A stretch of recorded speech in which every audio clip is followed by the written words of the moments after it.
Okay, so what if I told you at everything you need to know about team communication, you could learn from a toddler, a squirrel, and a dog in a backyard?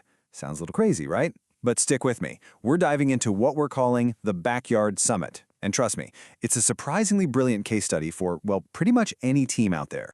And this is where it all kicks off. Excuse me, Mr. Woofloof, we have a situation. With that one single urgent line, our project manager, a 2-year-old named Leo, sets this incredibly serious, mission-critical tone. A problem's been spotted, the summit is officially on. This is that moment, the moment a leader declares a crisis. You see, every project, doesn't matter if it's building a sandcastle or a skyscraper, it always begins just like this. A leader sees a problem that needs solving. And in our case, that leader is the one and only Leo. Now, Leo isn't just any leader. He represents a classic archetype we're calling the toddler logician. This is the person who brings structure, who defines the goal, and who desperately tries to keep everyone on task using pure logic. The source material even points out that his expressions are supposed to be serious and academic, which is just a fantastic contrast between how he looks and his whole management style. And here it is, the project crisis, laid out with perfect, beautiful clarity. The problem? The sandbox is missing its main mountain. The one tool they absolutely need? The blue bucket. And the deadline? A very firm 2 p.m. You gotta understand, for Leo, the stakes could not possibly be high. Now, of course, a leader is nothing without their team. So now it's time to introduce the other 2 key players in this little summit, Pip and Barnaby. And let me tell you, they represent 2 very different but very common types of team members you've definitely worked with. First up, we've got Pip. Pip is the anxious ideator. And you know what? We all know a Pip. This is that person on the team, the classic brainstormer, whose mind is just firing on all cylinders a million miles an hour. Their energy is amazing, right? It can lead to some truly incredible ideas, but, and it's a big but, it can also be a huge distraction from what you're actually trying to do. And this one quote, it just captures Pip's entire worldview perfectly. While our guy Leo is totally focused on a straight line, a deadline, 2 p.m., Pip is over here operating on a completely different level. His brain is nonlinear, abstract, and yeah, a little bit frantic. This is basically Pip's version of a data dump.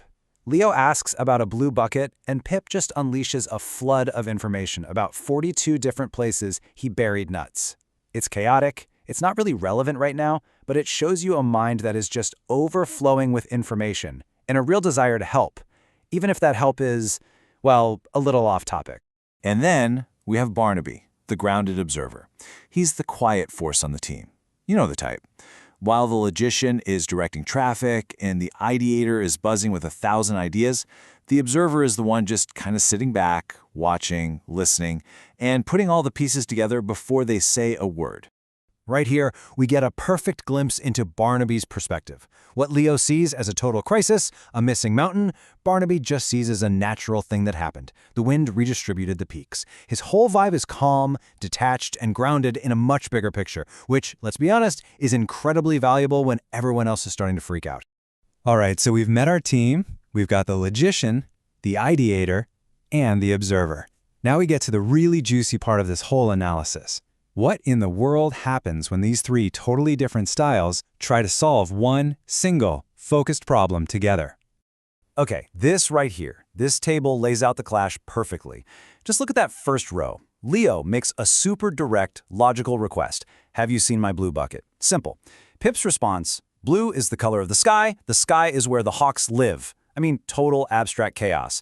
And Barnaby, he's not even in the conversation, thumping his tail, probably watching a bug. Leo keeps trying to impose order, but Pip's creative chaos just spins bigger, while Barnaby stays completely out of the frenzy. So here you have it, 2 completely different paths to get to a solution. Pip's method is all about high energy, frantic idea generation, connecting the problem to, hawks in the sky.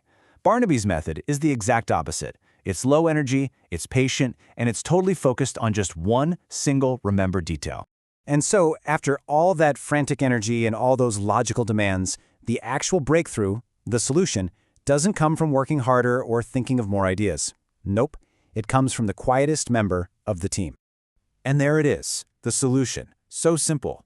It wasn't found by connecting the color blue to the sky or by mapping out 42 nut coordinates. It was found by the one guy who was quietly observing and just remembered a key piece of data from earlier in the day. Bam, problem solved. And you have to pay attention to how the leader, Leo, responds. There's no ego, no getting defensive. He just processes the new information logically and accepts it. Ah, a lapse in my spatial awareness. That ability to just take in the facts and adjust course, that's what makes a logician a really effective leader.